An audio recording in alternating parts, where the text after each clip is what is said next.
lutter contre le racisme, il ne suffit pas d'être une bonne personne. Il faut s'engager dans des luttes collectives et s'en prendre à tous les aspects de ce système qui est raciste en général. Lutter contre le racisme, c'est pas dénoncer le racisme, c'est faire avec les racisés, avoir des actions communes. Le terme « vivre ensemble » peut avoir un sens si on milite ensemble et si on se bagarre ensemble contre les dominations. Et cela passe aujourd'hui par une solidarité concrète, y compris contre la légalité. On voit l'exemple des délinquants solidaires qui aujourd'hui sont attaqués et en justice, alors que si dans les années 39-45, s'il n'y avait pas eu des délinquants solidaires en France, je ne serais pas là pour parler aujourd'hui. Combattre le racisme, c'est de s'allier d'abord avec les premières victimes de ce fléau, d'exprimer sa solidarité avec eux et de s'y opposer avec eux contre toute forme de discrimination, quelle qu'elle soit. C'est de commencer par travailler avec les premières et les premiers concernés, d'écouter un petit peu leurs demandes, sur des thèmes d'ailleurs qui sont très concrets. C'est jamais abstrait, jamais moral. C'est sur des choses aussi clairement concrètes que les violences policières, les discriminations à l'embauche. Je pense qu'on ne peut pas gagner une bataille contre quoi que ce soit. Je crois qu'il faut se battre pour quelque chose. Et en l'occurrence, pour moi, c'est pour l'égalité. Pour lutter contre le racisme, il faut passer par l'éducation pour lutter contre la mystification. Le racisme politique, on le combattra quand l'État français soutiendra plus Israël, par exemple, ou arrêtera de maltraiter les réfugiés.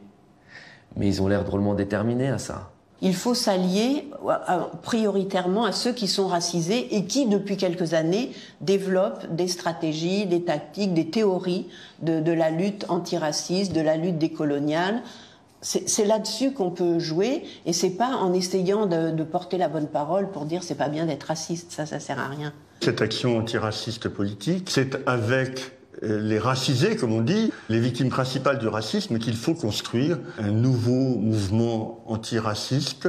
Là-dedans, nous autres juifs, je crois qu'on n'a pas de rôle moteur à jouer, on a simplement un soutien à apporter à la construction de ce mouvement antiraciste. Pour lutter contre le racisme, à mon sens, il y a deux grands moyens. D'abord, se tenir inconditionnellement aux côtés des racisés. Les Roms, les Arabes, les musulmans, les Ziganes, les homos, etc. Deuxièmement, mener une politique sociale qui évite que les pauvres de ce pays cherchent des boucs émissaires et que ça profite donc à l'extrême droite.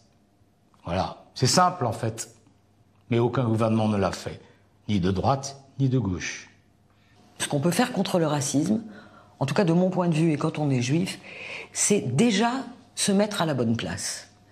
Ne pas choisir une place où on est en porte-à-faux, où on est en porte-à-faux avec l'oppression dans le monde, où on est en porte-à-faux avec la domination dans le monde. Si on veut séparer les juifs et les arabes, alors justement, il y a matière à rapprocher les juifs des arabes. C'est faire le contraire de ce qu'on attend de nous. Puisqu'il y a cette injonction de s'en prendre aux Roms, être avec les Roms. Puisqu'on a désigné l'islam comme étant une religion dangereuse, s'intéresser aux musulmans qui portent cet opprobre sur eux. Être du bon côté. Et donc choisir sa place. Pour moi, c'est ça le militantisme.